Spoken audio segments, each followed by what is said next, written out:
Hi everyone, welcome to this part of this video.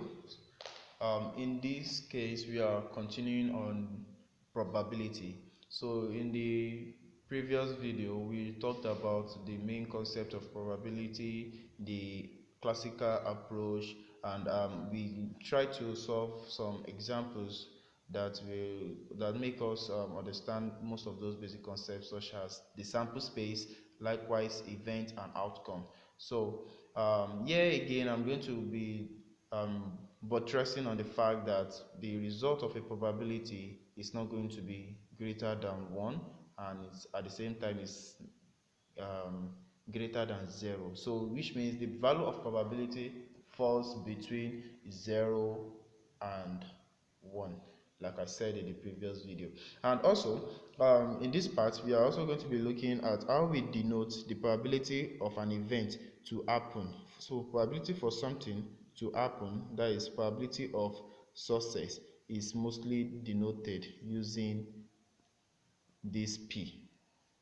And probability of failure is either we use P complement, or in most textbook we find it to be Q. And the basic reason behind this is that whenever we have probability of success and probability of failure, then we can say, okay, probability of success that thing will happen and probability of failure, adding those two together will give us 1. And at the same time, it means if we have the probability of success, let's say probability of success is known, which is equal to 0.8, that is 80%, then automatically our failure will be 1 minus 0.8, which is 0.2, that is 20%. So this alone has given us the background of the value of our probability when we come across an event happening and that same event not happening. And we can see here that it is equal to 1.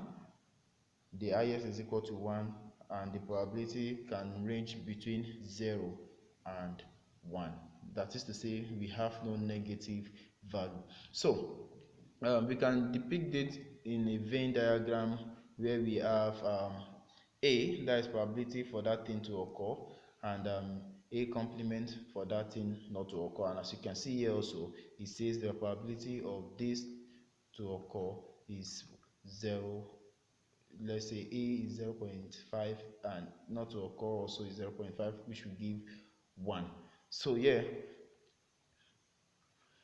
we can also look at the previous example that we have gone through. It says odds of 5 and 2, read 5 to 2, that is 5:2, indicates that for every 5 elementary events constituting success, there are 2 elementary events constituting failure.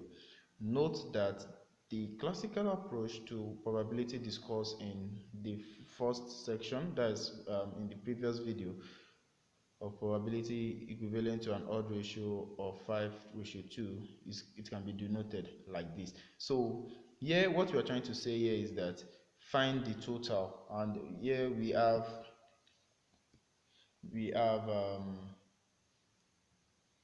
2 and 5. We have 2 and 5. So 2 and 5, which means the total is going to be 7.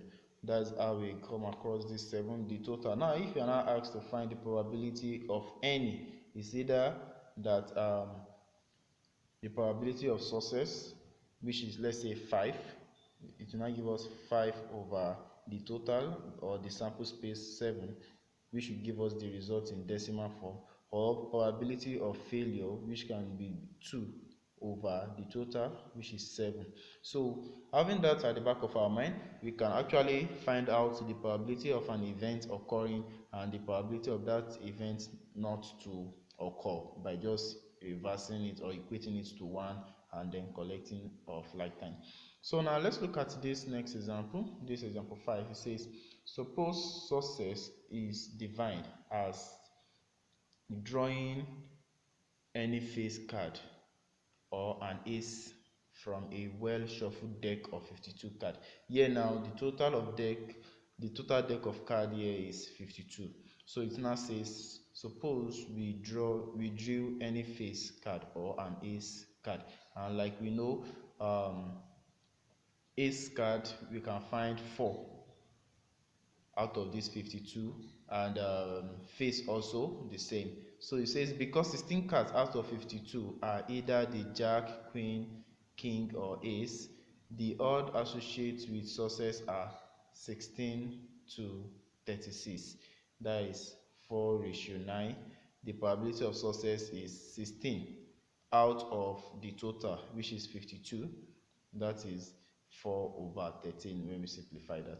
So that is very basic part of probability, and that shouldn't be any problem because we've looked at that in our previous video. So the next thing we can look at is mutually exclusive and non-exclusive events. That's where we now look at the rule of addition. And addition, in most cases, when we don't have to write the addition sign, what we just do is to say or in the question. So now let's look at this simple illustration here, or let's start from the reading. It says 2 or more events are mutually exclusive. Mutually exclusive events means they can stay without each other, which means once one is out of it, the rest will be reduced if they cannot occur together, just like the case of rain falling and uh, sun, the bright sun, or the bright sun shining over the earth's surface. So one will have to take place at a particular time, or we cannot have both day and night occur at the same time. So these are examples of mutually exclusive events. That is, the occurrence of one event automatically preclude means exclude the occurrence of other events. For instance, suppose we consider 2 possible events such as ace and king, with respect to a card being drawn from a deck of playing cards. These 2 events are mutually exclusive because any event card cannot be both, which means by the time I draw out a card out of the deck, let's say this is the deck of cards, by the time I draw out one, it can rather be ace or a face or king or whatever. It cannot be both. So that is what this is trying to talk about. So now let's look at this example. It says, in a study of consumer behavior, an analyst classified the people who enter a clothing store according to sex, and the sex that we know is male or female, and according to age, that is under 30 or 30 and over. That is either less than 30 or greater than 30. The 2 events or classification, that is classification based on gender and classification based on age, are mutually exclusive, because here a male if you want to classify a male, it can rather be under 30 or over 30. Likewise, if you want to classify a female, and if you are looking at it under 30, using this category under 30, you can actually find both male and female who fall within that age range, which are under 30 or over 30 as the case may be.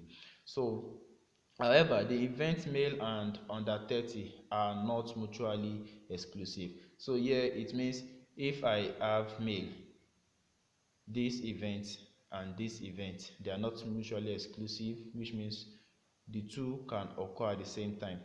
A male, if I choose a male, he can also fall within this range, either under 30 or over 30. So that's depicts an event that is not mutually exclusive. Now the rule of addition. The rule of addition, that one is where we find out or combining 2 events. So the rule of addition are used when we wish to determine the possibility of one event or another, or both, occurring in a single observation.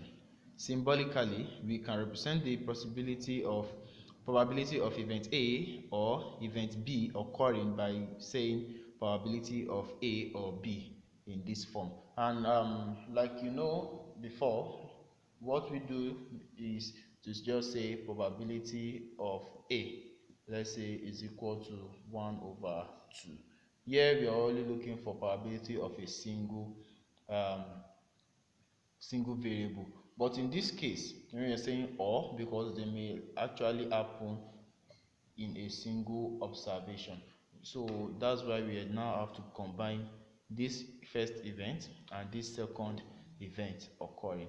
So that being said, how do we solve when we have something like this? It says there are two variations of the rule of addition. Depending on whether or not the two events are mutually exclusive, the rule of addition for mutually exclusive events is, when we are talking about mutually exclusive events, we are actually looking at the ones that cannot occur at the same time. So if I should choose A, then B cannot happen. So if that's the case, what I'll be having is probability of A plus probability of B. But if the two can happen at the same time, then I will still have the probability of that A and probability of B, but I will now have to remove probability of A and B from it. So let's look at this example first. Example 7, it says, when drawing a card from a deck of playing cards, the events Ace, that is A, and the event King, K, are mutually exclusive. Yes, when we are trying to draw out a card, just one card, a card from a deck of cards, these events are mutually exclusive. In which case, it means if I should remove one card out of that deck, if the probability of me getting an ace is different from probability of me getting a king, because I cannot get those two at that same time. A card will only hold one identity. So yeah, I'm not giving an option. I say, okay, the probability of drawing either an ace or a king in a single draw, as you can see, the relationship between those two outcomes is or. So I say the probability of getting an A, which is 4 over 52, and probability of getting a king, which is also 4 over 52, then summing it up, since they have the same denominator, the denominator remains 52, and the sum of 4 and 4 becomes 8, which gives 2 over 13 when simplified in this case. So this is an example of mutually exclusive event when we are actually dealing with or operator. That is when we give option for one to happen and the other remain unchanged. So yeah, let's look at the one that is not mutually exclusive. That is, by the time we take out the first one, it will affect the result of the second one. That is what this one is trying to say. Just like the case where we have male and female. So if I should take out all male first, the number of female will reduce. So it will affect if I'm to categorize female under age of 30 or above 30. So that's just the simple or brief explanation of not mutually exclusive. So now let's look at what this tries to explain. They say the probability of joint occurrence of the two events is subtracted from the sum of the simple probability of the two events. Just like I explained, I said this, the normal probability that we actually derive at, we remove the joints, that one, that the possibility of them occurring at the same time. Just like if I have a male, it can rather be less than 30-year-old or greater than 30 years old. So I remove the possibility of that happening. The possibility of that happening is where we have A and B here. So now we can represent the probability of joint occurrence by A and B. This is how to represent the joint occurrence. In the language of set theory, this is called the intersection of A and B, and the possibility is designed by this, using this N as the relationship between A and B. So now A intersect B. Let's look at a simple example on that. It says, When drawing a card from a deck of playing card, the event ace and spade are not mutually exclusive. The events ace and spade are not mutually exclusive. So it says the probability of drawing an ace is A or spade S. That's how we denote these two. It's not mutually exclusive. So when drawing a card from a deck of playing card, the event ace and spade are not mutually exclusive.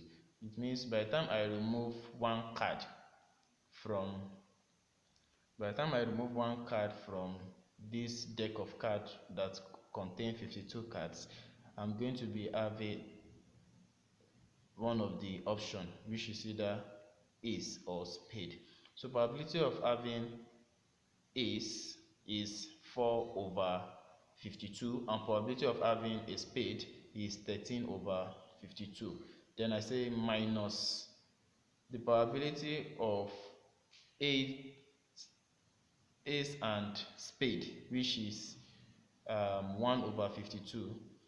Then by the time I sum these two up, this gives me 17, and minus 1 result to 16, which will now be 4 over 13 when simplified.